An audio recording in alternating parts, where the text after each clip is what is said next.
नमस्कार दोस्तों, स्वागत है आपका हमारे इस चैनल धूप धुंची आरती में। दोस्तों, शिव पूजा के प्रहर और मुहूर्त क्या होना चाहिए, इस बारे में आप में से कई लोगों ने मुझे मेल किया है खासकर, और कमेंट्स में भी कई लोगों ने मुझसे पूछा था। तो मुझे लगा कि एक संक्षिप्त में एक वीडियो बना देना चाहिए। वैसे मैंने ऑलरेडी कम्युनिटी पोस्ट में उसके बारे में बता दिया है, पर आप लोगों का मुझे 3 मेल मिला उसके बाद भी जो है, तो इसलिए मुझे लगा कि एक छोटा सा वीडियो जो है वो मैं बना देता हूँ। और इसके साथ साथ एक मुझे सवाल ये मिला कि शिव पूजा जो है वो तंत्रोक्त विधि से होगा या शिव पुराण के अनुसार होगा। तो पहली बात तो देखिए दोस्तों, शिव पूजा जो है वो तंत्रोक्त पूजा ही है, वो आदि पूजा है।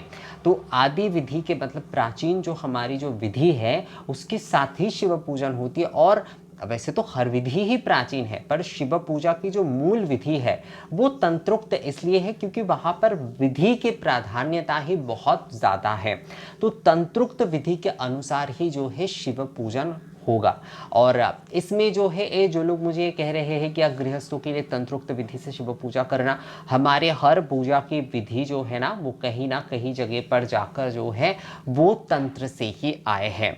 उसके मंत्र जो है वो वैदिक है कई जगह पर हमारे विधि जो भी सारे हैं वो हमारे तंत्र से यानी कि प्राचीन तंत्र से यानी प्राचीन विधि से आए हैं। और शिव पूजा जो है वो तंत्रोक्त, क्योंकि भगवान भोलेनाथ जो है वो देवों के देव है, महादेव है। शिव पुराण में कुछ जो वेद में जो रुद्र देव के कुछ स्तुति कुछ आदि जो मंत्र है उसका भी जो है वहां पर आपको मिलेगा, जो कि शिव पुराण है। तो उसमें जो है कई लोग इसलिए सोचते कि हमें शिव पुराण के अनुसार ही केवल पूजा करना चाहिए गृहस्थों को, या तंत्रोक्त विधि क्या गृहस्थों के लिए सही है या नहीं। इस प्रकार की भ्रांति, इस प्रकार की धारणा ही पहली बात तो बहुत गलत बात है।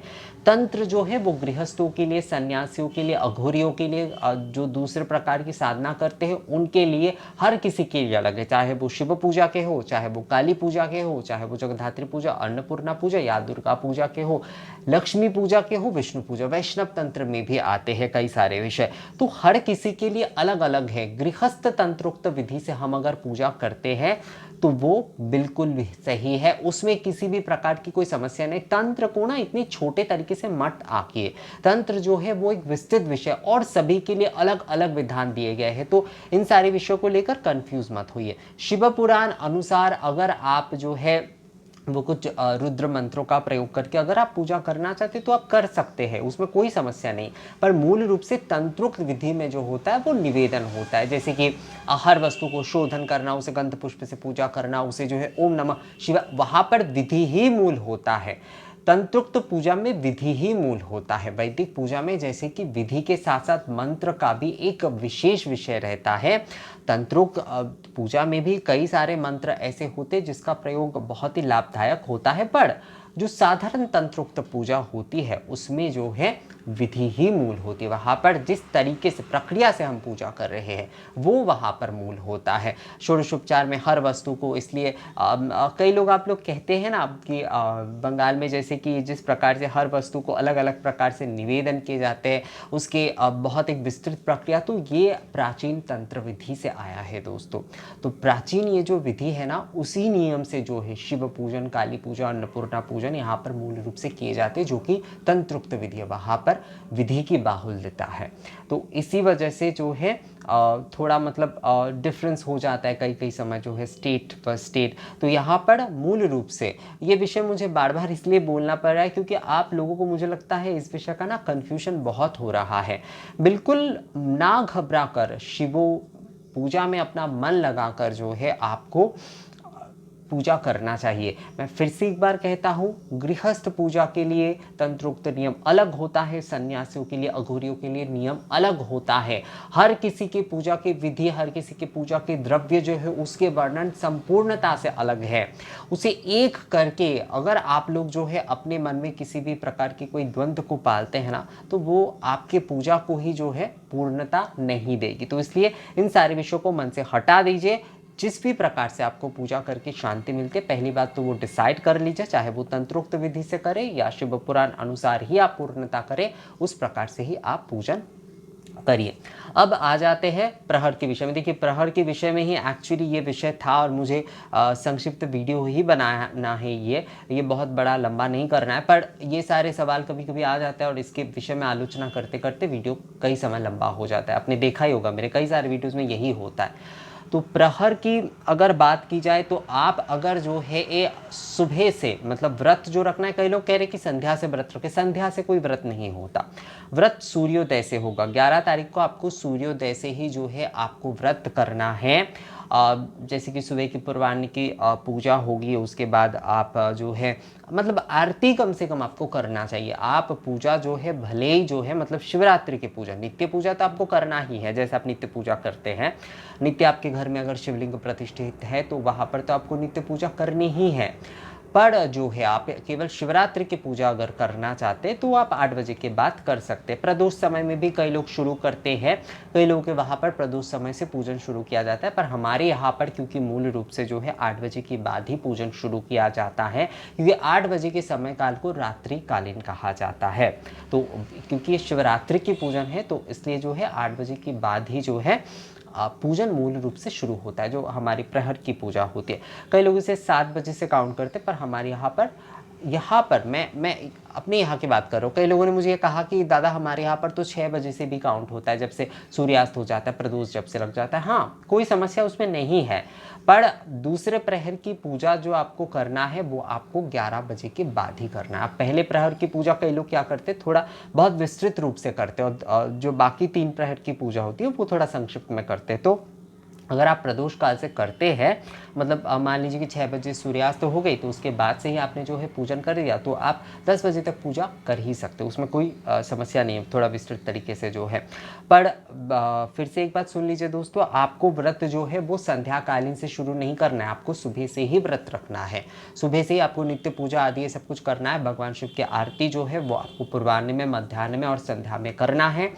और उसके साथ साथ जैसे कि मैं हमारे यहाँ की विधि के हिसाब से अगर मैं बताता हूँ, मतलब प्रहर की जो गिनती यहाँ पर एक्चुअल में किया जाता है, कई प्रदेश में अलग अलग प्रकार से भी प्रहर की गिनती होती है, कई जगह पर ये किए जाते हैं, तो इसमें कोई समस्या नहीं है। पर ये देखना चाहिए कि हमारी पूजा जो है वो मंगल मुहूर्त में, यानी कि 4 बजे से 5 बजे तक जो है, जिसे कि उदया मुहूर्त कहा जाता है, या फिर जो है मंगल मुहूर्त कहा जाता है, ब्रह्म मुहूर्त कहा जाता है, उस समय जो है पूजा संपूर्ण करना ही होगा। ये विषय जो है ध्यान में रखने वाली विषय है। बाकी प्रदेश के हिसाब से, कई समय परिवार और कुलाचार के हिसाब से जो टाइमिंग होता है, मतलब जो गिनती होती है समय की, वो थोड़ा इधर उधर होता है, उसमें कुछ बहुत बड़ी बात नहीं है, घबराने की ज़रूरत नहीं है उसमें।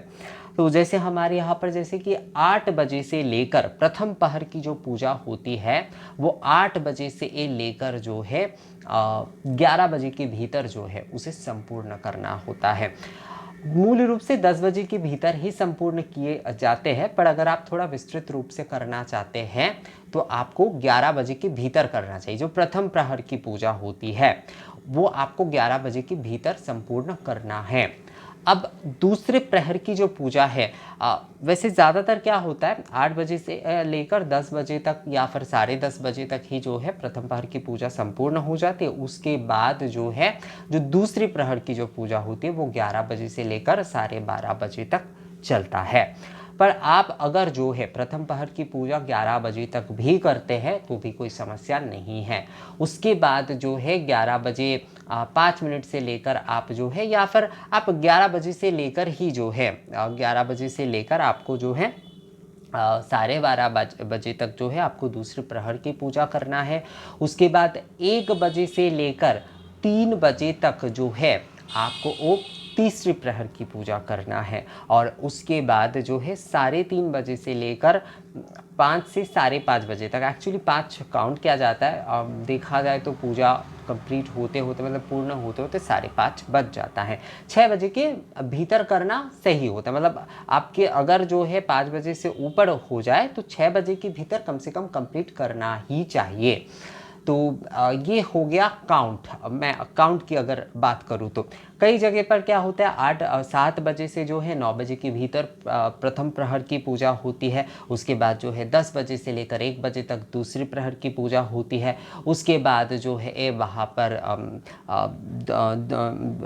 2 बजे से मतलब 1:30 से 3:30 बजे तक जो है वो तीसरी प्रहर की पूजा होती है। उसके बाद जो है तीसरे प्रहर की पूजा खत्म होने के 5 मिनट बाद ही जो है चौथे प्रहर की पूजा शुरू हो जाती है और वो जो है वैसे ही 5 साढ़े 5 बजे तक चलता है। तो मैंने बहुत सारी जगह पर बहुत सारे लोगों से बात की, यहाँ तक कि हमारे यहाँ पर भी अलग अलग परिवार में अलग अलग प्रकार से जो है ना प्रहर की गिनती करके पूजा करते हैं। इसमें थोड़ा पारिवारिक और कुलाचार आ जाते हैं और इसे प्रदेश आचार कह सकते हैं आप, या फिर ये सबसे एक्चुअली ये परिवार के हिसाब से होता है। हर परिवार में जो है ना एक विधि होता है। जैसे लक्ष्मी पूजा कई परिवारों में जो होता है वो एकदम संध्या में ही मतलब प्रदोष लगते ही शुरू कर दिया जाता है। कुछ परिवार में उनके कुछ एक मुहूर्त होता है कि उस मुहूर्त के भीतर ही जो है उस पूजा को करना होता है। तो ये थोड़ा बहुत परिवार के मान्यता के ऊपर भी निर्भर करता है। पर मेरे यहाँ पर जैसे कि मैंने आपको बताया कि आप 8 बजे से लेकर जो है 10:30, मैं यहाँ पर 10:30 ही देता हूँ, नहीं तो आप लोग कंफ्यूज हो जाएंगे दूसरे प्रहर की पूजा को लेकर। 8 बजे से लेकर आपको 10:30 के भीतर जो है प्रथम प्रहर की पूजा संपूर्ण करना है। उसके बाद जो है 11 बजे से लेकर 12:30 बजे तक जो है आपको द्वितीय प्रहर की जो पूजा है वो आपको संपूर्ण करना है।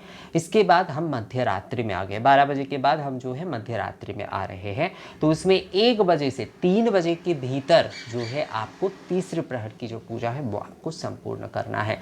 अब जो है 3:30 बजे से लेकर 5 बजे तक या फिर 5:30 बजे तक ज़्यादा से ज़्यादा जो है हमें, ज़्यादा से ज़्यादा वैसे 6 बजे भी हो सकता है, पर मैं आपको कहूँगा 5:30 बजे के भीतर ही संपूर्ण करने की कोशिश करिएगा तो वो ज़्यादा अच्छा रहेगा। क्योंकि पूजा संपूर्ण होने के बाद भी कई सारे विधि आदि रहते हैं, तो 5:30 बजे के भीतर ही अगर संपूर्ण कर लेते तो ये ज़्यादा अच्छा रहेगा। तो इसी प्रकार से जो है आपको चौथी प्रहर की पूजा भी जो है वो उसके भीतर संपूर्ण करना है। और उसके बाद आप जो है आरती आदि जो भी महानुष्ठान करना चाहते हैं वो आपको, जो आपके हवन अनुष्ठान धूप अनुष्ठान यानी कि जो धूनो पुरानो या फिर धूप हवन आदि ये आपको करना है। ये या तो आपको ये 12 बजे से मतलब प्रथम प्रहर की पूजा में आपको करना है, या फिर जो है वैसे कई लोग प्रथम प्रहर की पूजा में भी करते हैं और जो चौथे प्रहर की पूजा होती है दोनों समय ही करते हैं, हवन आदि और धूप अनुष्ठान आदि। तो आप अगर पहले प्रहर में करते तो अच्छा है, नहीं तो आपको 4 बजे की पहले उसे नहीं करना है। 4 बजे के बाद वो मंगल जो मुहूर्त होगा उसी में आपको हवन या धूप हवन आदि आपको करना है दोस्तों। बस इस विषय का आपको थोड़ा ध्यान रखना है। तो इसी प्रकार से जो है प्रहर की गिनती आप कर लीजिए। बस ध्यान रखिएगा कि प्रथम प्रहर की जो पूजा है वो 11 बजे के पार नहीं जाना चाहिए कभी भी। दूसरी प्रहर की जो पूजा है वो 12:30 बजे से पार नहीं जाना चाहिए कभी।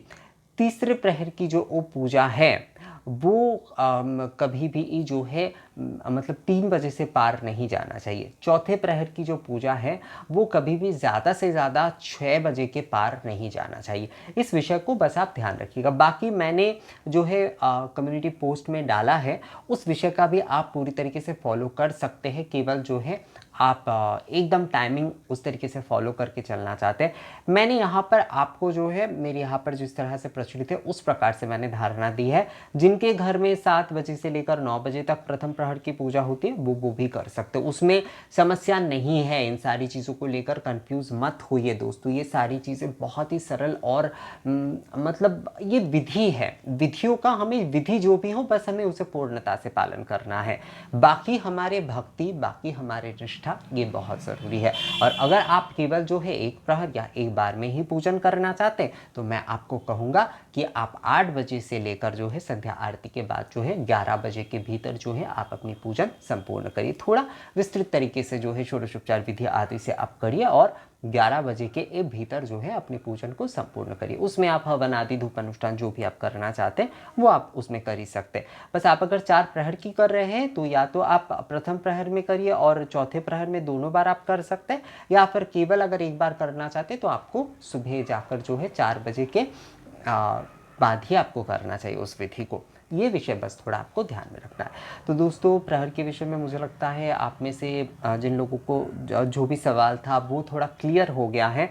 यहाँ पर मैंने आप लोगों को ये भी बता दिया कि आपके अगर परिवार के कुछ प्रहर के काउंट जो है अलग से प्रचलित है, क्योंकि ये भी मुझे कुछ लोगों ने कहा है कि हमारे यहाँ पर इस प्रकार से इस विधि को ये किया जाता है, इस विधि में वो किया जाता है, तो आप उसका भी फॉलो कर सकते। बस पहली प्रहर में आपको दुग्ध से स्नान अवश्य कराना है, दूसरे प्रहर में दधी से स्नान अवश्य कराना है, तीसरे प्रहर में आपको जो है घृत से स्नान अवश्य कराना है, चौथे प्रहर में आपको शहद से जो है वो स्नान आपको अवश्य कराना है। और हर बार स्नान कराने के बाद जो है आपको शुद्ध जल से, या शुद्ध गंगा जल हो या नल का जल हो, कोई भी शुद्ध जल जो है उससे आपको बाबा को नहलाना चाहिए। उसके बाद गंध पुष्प बेल पत्र आदि धूप दीप से पूजन करके आरती आदि आपको करना है दोस्तों। तो बहुत ही सहज और सरल विधि है। भगवान भोलेनाथ वैसे भी जो है ना वो भक्ति के भूखे, वो भावना के बहुत भूखे हैं। तो आप उनके पूजन जो है इसी प्रकार से करिए। प्रहर के बारे में जिस तरीके से मैंने आपको बताया, इसे लेकर अगर सवाल है आप लोगों के मन में फिर भी कोई, तो मुझे कमेंट्स करके आप पूछ सकते हैं दोस्तों। तो मिलेंगे अगली वीडियो में नई जानकारी के साथ, तब तक के लिए नमस्कार।